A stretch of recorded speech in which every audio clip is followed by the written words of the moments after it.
हाँ, सुप्रभात। मैं आपको फिर से मेरा वीडियो लेक्चर में स्वागत करता हूँ। मैं आपका Snehashish mission IAS delegate and one of the lecture of mission IAS. आपको इस वीडियो में human environment interaction, the tropical and सब ट्रॉपिकल रीजन के बारे में आपको इस वीडियो में बातचीत करूँगा। अगर हम डिस्कस करें तो human environment interaction, human environment से कैसे इंटरेक्शन कर सकता है, कैसे कर सकता है ट्रीज को कट करके। ठीक है ना, मेरा आंसर तो ठीक है ना। ट्रीज को कट करके इंटरेक्शन करता है, वो नेगेटिव पॉइंट है। अगर पॉजिटिव पॉइंट देखें तो क्या होता है पॉजिटिव पॉइंट में? पॉजिटिव पॉइंट में ये होता है कि हमारा प्लांटेशन करना ज़रूरी है। जिस प्लांटेशन में हमको सब कुछ मिलता है, जिस प्लांटेशन में हमको जीने की शक्ति मिलता है।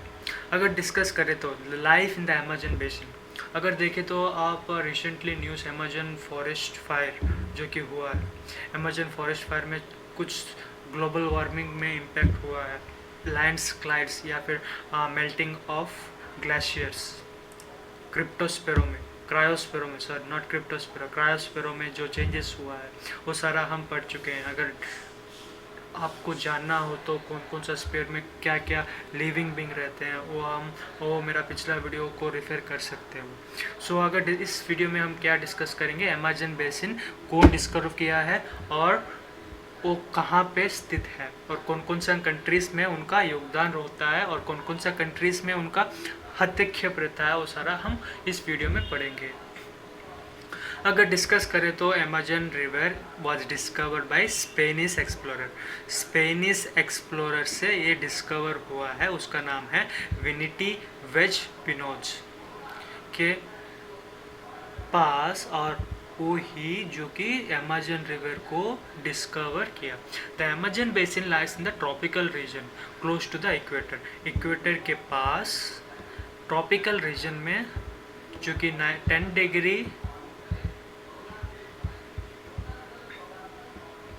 10 degree north and 10 degree south में स्थित है, जो कि अमेजन फॉरेस्ट बेसिन है। वो कौन कौन सा कंट्रीज़ में ड्रेन करता है, कौन कौन सा कंट्रीज़ में फ्लो होता है? पहला है ब्राज़ील के part of Peru, Bolivia, Ecuador, Colombia and small part of Venezuela. Venezuela में भी ये फ्लो होता है। उसके बाद डिस्कस क्या करते हैं क्लाइमेट के बारे में। क्लाइमेट क्या होता है? बारिश होता है ना? नहीं यार, बारिश थोड़ी ना होता है, बारिश नहीं होता है। बारिश के अलावा उसका क्लाइमेटिक कंडीशन क्या होता है? वेदर किसको बोलते हैं, क्लाइमेट किसको बोलते हैं, हम पढ़ चुके हैं। वेदर किसको बोलते हैं? Day to day. क्लाइमेट किसको बोलते हैं? होल मंथ और होल ईयर को क्लाइमेट बोलते हैं। अगर क्लाइमेट के बारे में डिस्कस करें तो हॉट एंड वेस्ट क्लाइमेट रहता है, hot and very west climate रहता है। किसमें? नॉट वेस्ट, वेट, WET है, ओके। वेट क्लाइमेट रहता है किसमें? अमेजन बेसिन में। क्यों? क्योंकि उधर सारा सभी ट्रेस होते हैं। उसके बाद heavy rainfall in and high humidity रहता है। उसके बाद क्या पढ़ते हैं? Rain forest. As it rains heavily, thick forest grows into the region. When it heavies heavily, when the rain heavies heavily it becomes grow fast, means forest जब water को बहुत लेता है, उनका ग्रोथ और उनका डेवलपमेंट बहुत ज़्यादा और बहुत जल्दी होता है। सो उसी प्रकार उसका निर्माण भी हो सकता है प्लांट्स का। सो अगर डिस्कस करें the forest the fact thin, okay, Amazon forests are the fact of thin that dense the roof created by leaves। जैसे कि हम छत डालते हैं घर का, उसी प्रकार अमेजन बेसिन में ट्रीज़ का रूफ होता है। किससे? लीव्स से। ट्रीज़ का कंक्रीट रूफ होता है किससे? लीव्स से। ट्रीज़ का क्या होता है? ब्रांचेस रहता है, जैसे कि आयरन रॉड की तरह। उसी प्रकार जो कि डेंस फॉरेस्ट को कौन योगदान होता है, किसका योगदान होता है?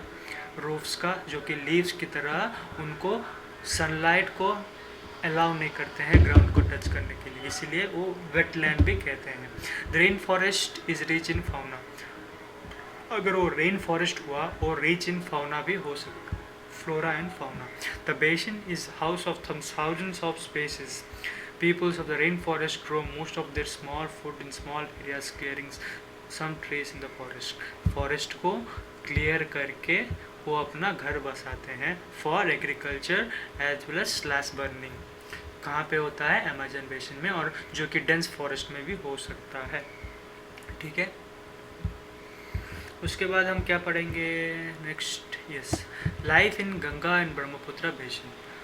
Life in Ganga and Brahmaputra basin में उनका लाइफ कैसे होता है और उनका लाइफ का योगदान क्या है, उनका लाइफ कैसे होता है जो कि गंगा एंड ब्रह्मपुत्र बेसिन में रहते हैं.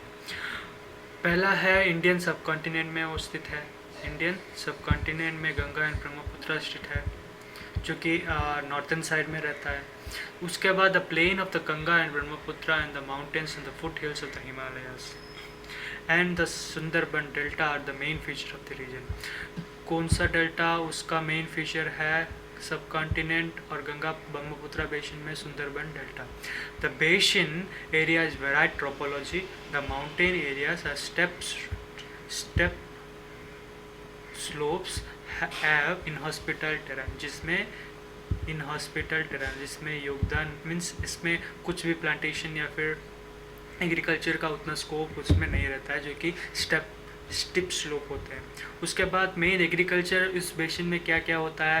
Wheat, maize, gram and millet is the main occupation of this area. अगर उसके बाद क्या देखते हैं? Bengal tiger, crocodile and alligators are the wildlife which usually sustain in this area. ठीक है, उसके गंगा ब्रह्मपुत्र बेसिन के बारे में. उस कौन सा सिटीज़ वो क्रॉस करता है? इलाहाबाद, कानपुर, वाराणसी एंड लखनऊ को पास करता है को ब्रह्मपुत्र बेसिन प्लेन. ठीक है, अगर देखें नेक्स्ट में क्या है? गंगा ब्रह्मपुत्र बेसिन इस टूरिज्म के लिए भी वो बहुत इम्पोर्टेंट है. ठीक है, धन्यवाद.